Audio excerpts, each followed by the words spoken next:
नमस्कार। मेरे पहले दोनों वीडियो में आपने देखा कि ठोस और उसके प्रकारों का अध्ययन और एकक कोशिका और उसके विभिन्न प्रकारों का अध्ययन आपने किया। अब इस वीडियो के माध्यम से हम घनीय तंत्रों के प्रति इकाई सेल में कणों की संख्या का अध्ययन करेंगे। लेकिन उससे पहले कुछ पॉइंट्स हैं जो मैं रिपीट कर देना चाहता हूं। जैसा कि आप जानते हैं कि जो एकक कोशिका होती है वो घनीय होती है, साधारण एकक कोशिका घनीय होती है। इसमें ये जो पॉइंट्स होते हैं इनको बोला जाता है कॉर्नर। ये कोने हैं। कोनों की संख्या आपको बता दी गई थी पिछले वीडियो में। कॉर्नर कितने होते हैं? 8 कॉर्नर होते हैं। 1 2 3 4 5 6 7 8। एज जो दो कोनों को मिलाने वाली लाइन होती है उसी को हम एज बोलते हैं, किनारा। किनारों की संख्या होती है 12। फेस जो आपका होता है ये जैसा कि बताया था, ये क्यूबिक इसको ले सकते हैं। ये तल, ये जो आपका है ये फेस कहलाता है। और फेस के अपोजिट कॉर्नर को मिलाने पर ये लाइन जो हम ड्रॉ करते हैं ये अपोजिट लाइन, ये कहलाएगा फेस डायगोनल। कुछ बच्चों को कंफ्यूजन है, इसको कहते हैं फेस डायगोनल। और जिस पॉइंट पे ये कट करता है इसको बोलते हैं फेस सेंटर। ये फेस सेंटर होता है। तो फेस जो होता है वो 6 होता है। और बॉडी सेंटर को लेके भी कुछ कंफ्यूजन है। इसमें मैंने बताया था कि ये जो आपका क्यूबिक है, अब ये इस कॉर्नर को देखिए, इस कॉर्नर को इस साइड के लोअर कॉर्नर से मिलाइए। ये सामने का जो कॉर्नर दिख रहा है ये, इसको इस साइड के लोअर कॉर्नर से, तो ये बॉडी से होके आएगा। फिगर में देखते हैं, ये कॉर्नर हुआ और इसका ये लोअर, ये अपर के सारे हुए हैं, ये लोअर के कॉर्नर सब।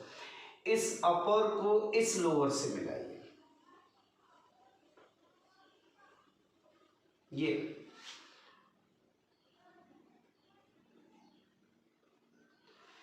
इसी तरह इसको इस कॉर्नर से मिलाइए, इसको इस कॉर्नर से मिलाइए, इस लोअर को इस अपर से मिलाइए। तो ये सब एक जगह कट करेंगे और जहां कट करेंगे ये आपका होगा बॉडी सेंटर।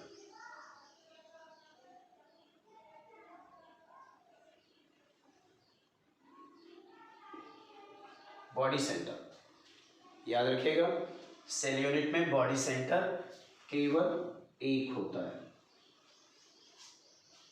ये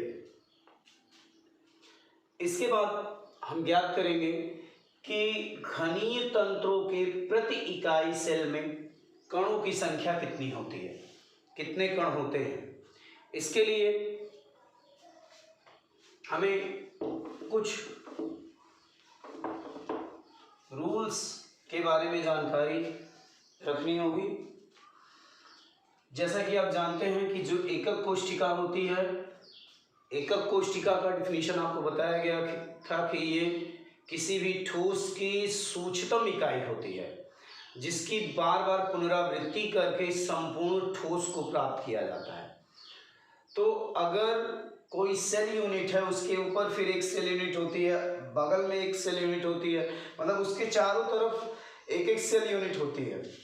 तो जब आप उसके चारों तरफ सेल यूनिट रखते हैं तो कोई भी कॉर्नर जो होता है, कोई कॉर्नर, ये इस तरह समझिए कि ये एक एक कोशिका का कॉर्नर है, एक दूसरी ये सेल यूनिट है, ये पहली, ये दूसरी, ये तीसरी, ये चौथी, और इसी के ऊपर ये जो कॉर्नर हुआ तो ये 4 सेल यूनिट यहाँ आके मिल रहे हैं। इसी के जस्ट ऊपर एक और लेयर रख दी जाए तो ये जो कॉर्नर होगा वो 8 एकक कोशिकाओं के साथ शेयरिंग में रहेगा। इसका मतलब किसी एकक कोशिका में जो कॉर्नर का परमाणु होता है या कॉर्नर पे उपस्थित एटम होता है वह 8 एकक कोशिकाओं के साथ बराबर की साझेदारी में होता है। कोने पर स्थित परमाणु 8 एकक कोशिकाओं के साथ बराबर की साझेदारी में होता है, इसलिए किसी कोने का किसी एकक कोशिका के प्रति योगदान जो होता है ये होता है 1/8, 1/8 होता है, क्योंकि ये कोने का परमाणु 8 एकक कोशिकाओं में गिना जाता है, इसलिए उसका किसी एक के प्रति योगदान बराबर होता है और 1/8 होता है। फिर बात आती है तल की, फेस सेंटर। तो फेस सेंटर पे जो एटम होता है, फेस सेंटर जैसे ये है आपका फेस सेंटर, अब इसके बगल में एक और एकक कोशिका आ जाए तो ये फेस सेंटर का एटम उसके साथ भी बराबर की साझेदारी में रहेगा। यानी फेस सेंटर पर उपस्थित परमाणु 2 एकक कोशिकाओं के साथ बराबर की साझेदारी में होता है और उसका किसी भी एकक कोशिका के लिए योगदान जो होता है वो 1/2 होता है। इसका योगदान 1/2 होता है। बॉडी सेंटर, जैसा कि आप जानते हैं बॉडी सेंटर किसी भी बॉडी में एक ही होता है, तो बॉडी सेंटर पर जो परमाणु होता है उसका पूरा योगदान उसी एकक कोशिका के लिए होता है और ये 1 होता है। साथ ही साथ अगर किनारे पर कोई एटम है, एस पर कोई है, 2 कॉर्नर को मिलाने वाली लाइन पर अगर कोई एटम है तो उसका योगदान किसी एकक कोशिका के लिए 1/4 होता है। तो ये रूल आपको याद रखने हैं। इन रूल्स की सहायता से ही आप किसी भी एकक कोशिका में परमाणुओं की संख्या ज्ञात कर सकते हैं। इसके लिए हम एक यहाँ चार्ट बनाते हैं जिससे हमें इजीली याद रहेगा कि किस एकक कोशिका में कितने परमाणु होते हैं।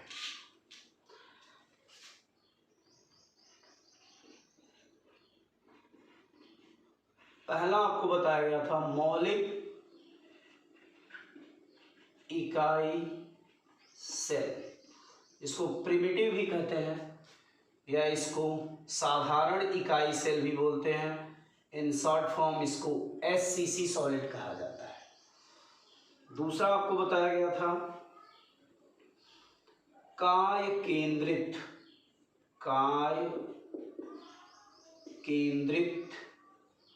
एकक कोशिका।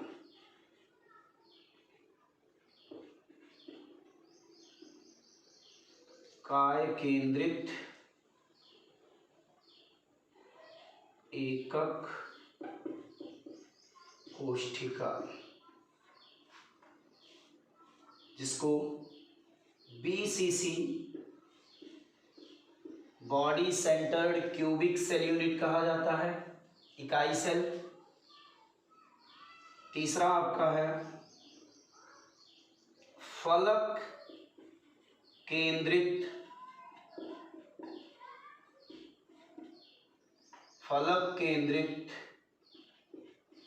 एकक कोशिका।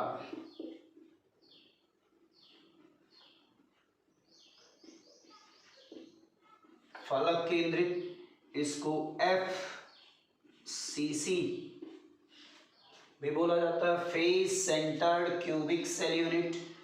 और चौथा जो आपको बताया गया था किनारा केंद्रित एकक कोशिका।